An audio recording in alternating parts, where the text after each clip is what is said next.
Hello, you're welcome to Business Now. We are outdoors and looking for those top business stories that are shaping the Ugandan economy. My name is Malcolm Musime. This is the top tier of countries with vast potential.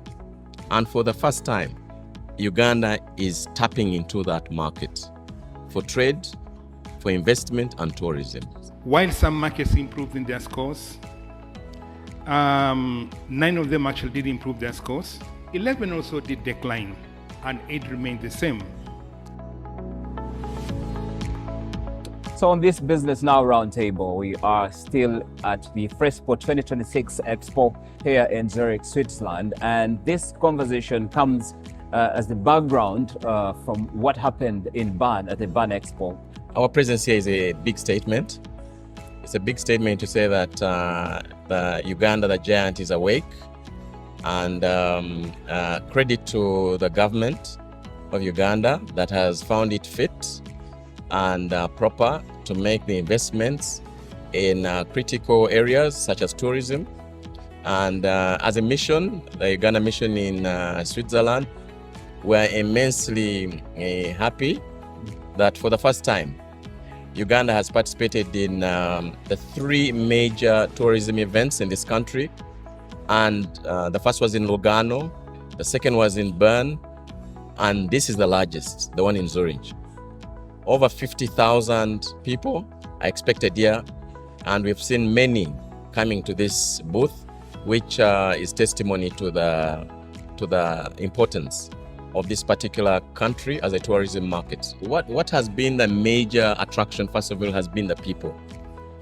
It was inconceivable that Uganda would be present. I mean, if you look around, Uganda is the only country in the region, in Africa, that is represented here. People are curious about this space. What is it about Uganda? Talking about screens, the images that you can see, very powerful images. And credit to our partnership with Uganda Tourism Board. They've done such a great job. But it demonstrates that if we work together, you've recognized the private sector, Auto is here, Ministry of Finance here. We have a cross-cutting representation here, which has made our impact as impactful as possible because we are working as a team. We're showcasing the best of Uganda. So, to be honest, I don't think it's about number of representatives here as much as it's about content. We've made a concerted effort to actually reduce the number of people we bring as tourism board people so that we make space and room for the private sector. So we've made room for tour operators. I think in the past, we've come in droves as ministries, departments, MDAs. We've realized since that if we are going to do commerce in these countries, we need tour operators. And that's who we're making space for now. And when our private sector representative speaks, she'll say to you, in the past years, they've struggled to access these markets. I was just about to say that I've not seen any before. They've tour struggled. operators getting involved. And they've struggled. And I want to commend you for that. That's exactly what we're trying to do. We're trying to make room for the person who does the last mile sale, which is who picks money from the tourists. Okay. This year, government of Uganda assigned 250% more money than they have in the recent past. That said, we're coming from a low base, and I'll let the Director of Budget speak to that. However, there is intent and there's focus in terms of planning, and that tourism is one of the pillars. One of the ATMs. One of the ATMs that will deliver this country into middle income status. You have delivered a lot in a very short time. How have you managed to do that with a very slim budget? Return on investment is our focus. In our national destination marketing plan, which lasts between now and 2030, we're looking at about 9 markets, primarily Europe, the Americas, and we're now growing steadily our footprint into the Asian markets, and we are not doing it alone. I think you have the next most difficult job after the president of Uganda. Marketing Uganda is not easy. No, it's not, but there's about 3 people in between us. Your job difficult. There's about 3 people in between us whose jobs are also difficult. But marketing Uganda it's not actually, I wouldn't use the word difficult. It's a challenge, but the opportunities outstrip the challenge. Selling Uganda is not difficult. It's not as difficult as it is. That alone has increased so many people's interest into the country. How many expos have you been to? This year? Only this I don't one. know, even other years. Well, particularly for my own company, we have Yeah. been to 3 exhibitions. We have been in WTM Africa. Yeah. We have been in Indaba, and now we're here in And Switzerland. all those are supported by government. They have been supported by a government, exactly. Okay, how is that changing your business back home? Are you seeing positives really? Are you getting orders? Are people writing to you? You have interest from those markets? If you follow us on social media, and we are extremely busy, it Yes. is surprisingly. Can we attribute that to government and diplomatic initiatives? Well, that as well, but on our end, we are the ones who deliver the service. You know, we were speaking earlier. I said you're not putting enough money into this sector, but we also appreciate you for, what we are seeing now. But it's just a drop in the ocean, if you may ask me. I'm telling you the truth now. When I go around and see what is being done, I think we're playing catch up. Yeah, exactly. Is it enough you're putting in, you think? Malcolm, What have you seen? Do you see value for money? there will never be enough money. And that's the principle of money, really.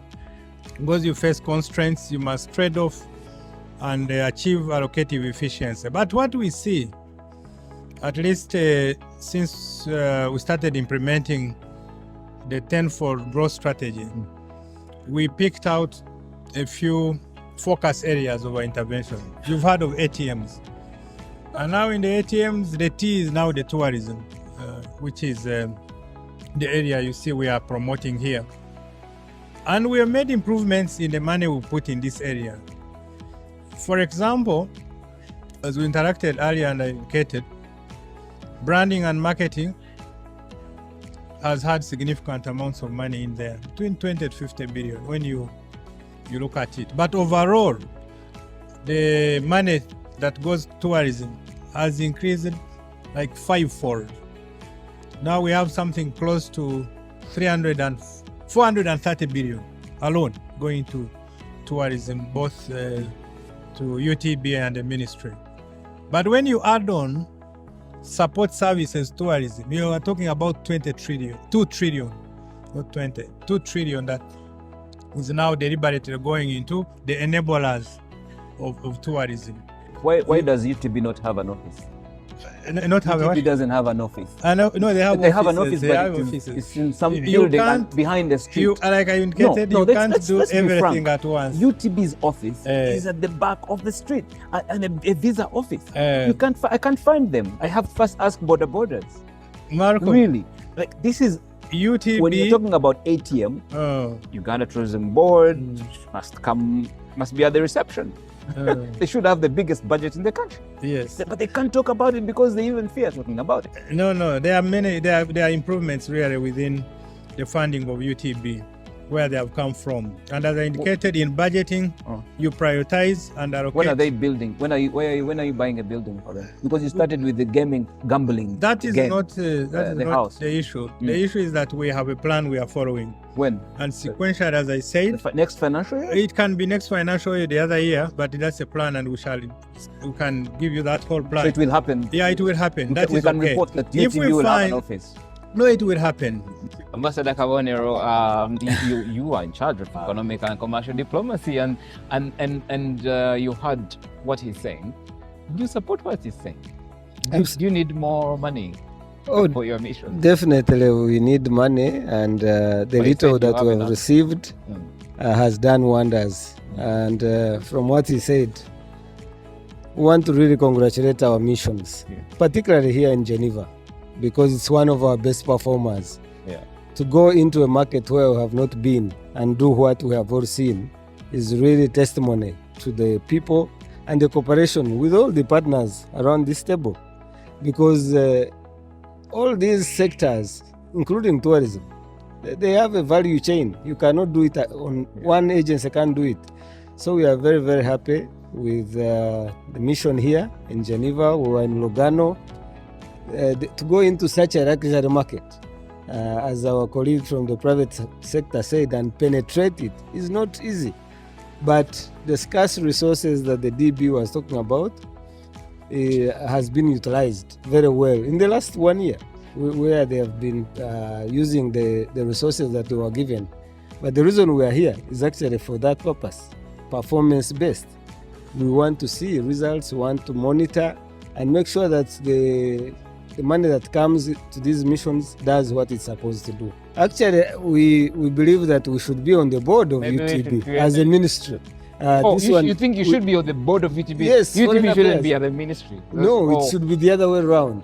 Foreign Affairs should have someone on the UTB board, because we really are joined at the hip, so to say, because their source markets are abroad. They get these tourists from abroad. Their first point of call are the missions. And so the missions don't sell. Like our colleague said, we can have the best stand, but the people who do the sales are the private sector.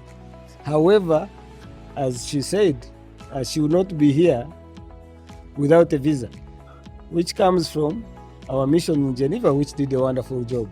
But then, how does our mission get that list of the credible tour operators from UTB? Because the mission would not know who the credible tour operators are. So it's really cooperation by everyone. This is the top, when the top tier of countries with vast potential. And for the first time, Uganda is tapping into that market for trade, for investment and tourism. And that wouldn't have been possible without the investment, commitment and intervention that the government has made. As part of the 10th growth strategy, the government of Uganda is planning to expand coffee production by 20 million bags. Now, this is the country where the trading, global trade and processing of coffee takes place. This is where it happens. Now, if we are to tap into that market, in order to take advantage of the expansion of production of the 20 million bags, we must have a market for that coffee. Now, that requires engagement, which we are doing, so that we can absorb that, so that the impact that is envisaged by having that production is felt on the ground. Secondly, as far as coffee is concerned, we're having conversation on value addition, so that we can translate what we produce into a product that brings greater returns on investment, something that you've talked about. I want to thank you very much for the invite and for Thank you. Talking to Business Now and everyone we had here, Ambassador Richard and our most important the Chief Executive of the Uganda Tourism Board, stakeholder. Seriously, you need, I keep saying they need to give you more money. You need to have a home. You need to look good, have the biggest number of cars and trucks and Land Cruisers in the country and be talked about every day, because we just can't be paying lip service to tourism. We are doing actually very little. If you ask me, we are doing very little, and I'm sorry, I may sound mean, but I know he knows deep in his heart. Thank you, the private sector, for coming through from Auto. Ever supportive to tour operators. Everywhere I go, they mention Auto. A very, very important arm of tourism, and to the Ministry of Finance. Take our greetings to the Permanent Secretary. It's been, since he came in, you guys have supported tourism very much. Never before have we ever seen in the media support to the tourism sector like that. And that is Business Now. We'll be back some other time.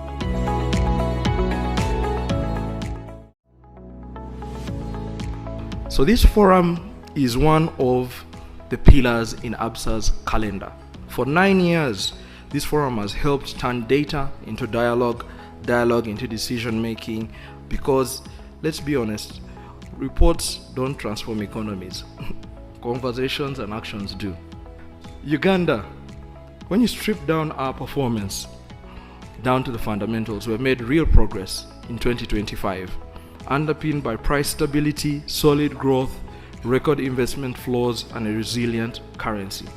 Inflation approximately averaged about 3.6%, remaining comfortably below the central bank target of 5%, reinforcing a stable and predictable macroeconomic environment. The central bank remained steady, the CBR at 9.75% throughout 2025, demonstrating a balanced monetary stance that anchored inflation expectations while supporting efficient credit market activity. The Uganda shilling emerged as East Africa's strongest currency, ranked 6th in best performing in Africa, underpinned by robust export earnings, steady foreign exchange inflows, and efficient and disciplined monetary policy.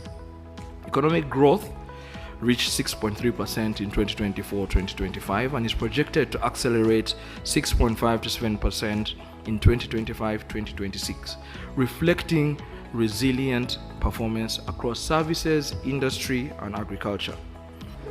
I am always honored to join you, and I thank the Absa Group and its partners for creating this valuable platform to reflect on Africa's financial progress and our future direction.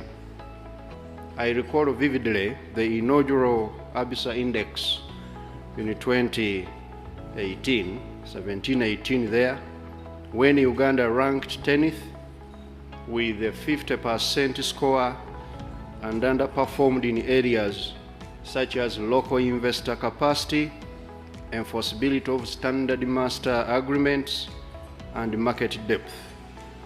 These remain priorities.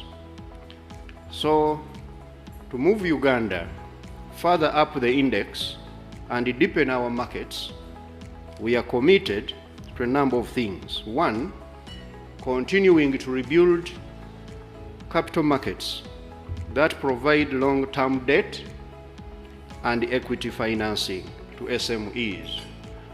Secondly, attracting venture capital that accepts higher risk, requires less collateral, and builds local capacity. Thirdly, establishing an SME-focused stock exchange for firms that do not meet the conventional listing criteria. And four, strengthening corporate governance and management capacity in local businesses to boost competitiveness domestically, regionally, and internationally. And finally, further capitalizing our development bank, the Uganda Development Bank, to meet demand for long-term affordable finance. Our strategy is simple. We are going to consolidate the achievements while reforming the weaker areas. This index provides valuable guidance for our tenfold growth strategy. As you are aware, and I'll repeat, we are working on a mission. The mission is to build a $500 billion economy by 2040. While some markets improved in their scores, 9 of them actually did improve their scores. 11 also did decline, and 8 remained the same. As the OMFIV notes, difficult macroeconomic conditions have created challenges for African economies. It is against this backdrop that Uganda's performance turns as a testament to deliberate and patient reforms. While the PSSC said he understands, I can confirm that Uganda advanced to the 3rd place in the 2025 AFME rankings, with our score rising to 66 points from 64 in 2024. We now stand only behind South Africa at 86 points and Mauritius at 76 points. A remarkable journey. A remarkable journey from the 10th place somewhere in 2018 to 5th place in 2021 and 4th place in 2022, where we have been until recently, third place in the continent. This trajectory reflects strategic alignment between policy ambition and institutional execution.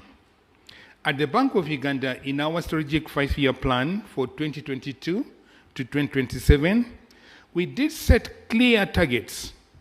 And the targets were a financial inclusion index of 75%, e-payments index of 46%, and a financial market index of 9% by 2027. Now, where are we today? The results as of September 2025 indicate that the financial index inclusion is at 72%, against the 75% set for 2027. So we're within the striking distance of our target. In the e-payments, we are at 38%, steady progress towards our goal of 46%. But in the financial markets index, we are at 36%, dramatically exceeding our 5-year target of 9%. So this quadrupling of our financial market index points out to a number of things. From a target of 9% to an achievement of 36% to date, it does reflect targeted reforms across the core market infrastructure, implementation of various initiatives such as the preference and the appraised book value regulations, which have enhanced collateral frameworks for secured lending, the deepening of the repo and money markets, the adoption of the Global Master Repurchase Agreement, GMRA, and International Swaps and Derivative Association, ISDA, documentations in order to standardize our interbank transactions, reduce counterparty risk, and modernize interbank transactions. And also, we are adhering to the FX Global Code of Conduct to enhance market transparency and comprehensive reforms to our primary dealer framework, which is strengthening government securities trading. And that's all we had for you on NTV Business Now. Remember, you can watch or catch a repeat on our YouTube channel, NTV Uganda. You can follow us on the social media platforms. Follow me on @MarcoMsime, and let's talk business, regional and global. Please, coming up is NTV Tonight immediately after these messages.